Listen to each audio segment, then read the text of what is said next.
देश में 3 कृषि कानूनों के खिलाफ किसानों के आंदोलन के करीब 3 साल बाद एक बार फिर से यूपी से लेकर पंजाब हरियाणा के किसानों ने 13 फरवरी को दिल्ली चलो का नारा बुलंद किया है। संयुक्त किसान मोर्चा और किसान मजदूर मोर्चा ने फसलों के लिए न्यूनतम समर्थन मूल्य (एमएसपी) के संबंध में कानून बनाने समेत विभिन्न मांगों को लेकर केंद्र सरकार पर दबाव डालने के लिए दिल्ली के जंतर मंतर पर धरना देने का ऐलान किया है। इस आंदोलन को देश के 200 से अधिक किसान यूनियनों का समर्थन हासिल है।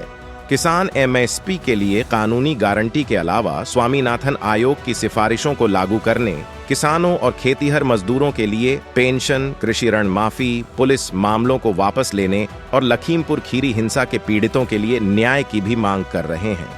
यह उन शर्तों में से एक है जो किसानों ने तब निर्धारित की थी जब वे 2021 में कृषि कानूनों के खिलाफ अपना आंदोलन वापस लेने पर सहमत हुए थे। किसानों के विरोध प्रदर्शन के बाद आखिरकार इन कानूनों को निरस्त कर दिया गया था।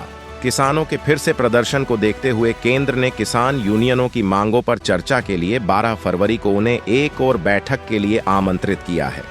दूसरी ओर प्रदर्शनकारियों को दिल्ली में प्रवेश करने से रोकने के लिए सीमाओं को अवरुद्ध करने के कदम उठा रही है। साथ ही राजधानी में धारा 144 लागू कर दिया गया है। हरियाणा और दिल्ली में कई स्थानों पर कंक्रीट के बैरिकेड, सड़क पर बिछने वाले नुकीले अवरोधक और कंटीले तार लगाकर पड़ोसी राज्यों से लगी सीमाओं को किले में तब्दील कर दिया गया है। इसके अलावा निषेधाज्ञा लागू की गई है और हजारों पुलिसकर्मियों को तैनात किया जा चुका है। देश में 1858 से 1914 के बीच आंदोलन स्थानीय स्तर पर सीमित रहे, जिनका मुख्य कारण किसानों पर अत्याचार, भारतीय उद्योगों पर ब्रिटिश नीतियों का दुष्प्रभाव और अन्यायपूर्ण आर्थिक नीतियां थीं। किसानों को मनमाना लगान, अवैध टैक्स और बंधुआ मजदूरी जैसी समस्याओं का सामना करना पड़ा।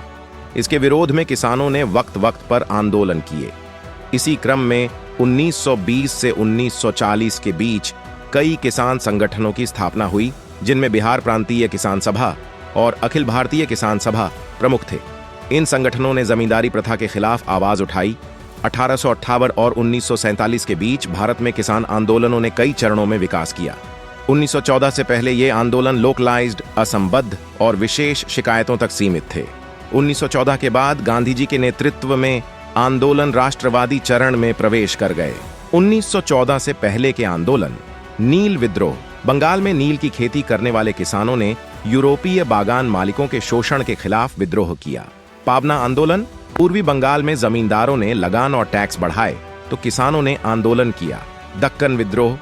दक्कन के किसानों ने मारवाड़ी और गुजराती साहूकारों के शोषण के खिलाफ विद्रोह किया। 1914 के बाद के आंदोलन चंपारण सत्याग्रह। 1917 बिहार के चंपारण में नील की खेती करने वाले किसानों ने महात्मा गांधी के नेतृत्व में जमींदारों के शोषण के खिलाफ आंदोलन किया। खेड़ा सत्याग्रह।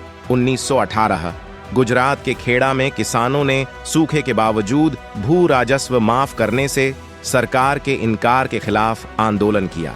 बारदोली सत्याग्रह। 1928 गुजरात के बारदोली में किसानों ने लैंड रेवेन्यू बढ़ाने के खिलाफ सरदार वल्लभ भाई पटेल के नेतृत्व में आंदोलन। दिल्ली में विरोध प्रदर्शन करने आ रहे किसान 6 महीने का राशन पानी लेकर आ रहे हैं। किसानों को मनाने के लिए सरकार ने अपने स्तर से तैयारी तेज कर दी है। सरकार के मंत्री पीयूष गोयल ने मोर्चा संभाल रखा है। किसानों के यूनियन से बातचीत की जा रही है। इस बीच दिल्ली पुलिस ने सभी सीमाओं को पूरी तरह सील कर दिया है।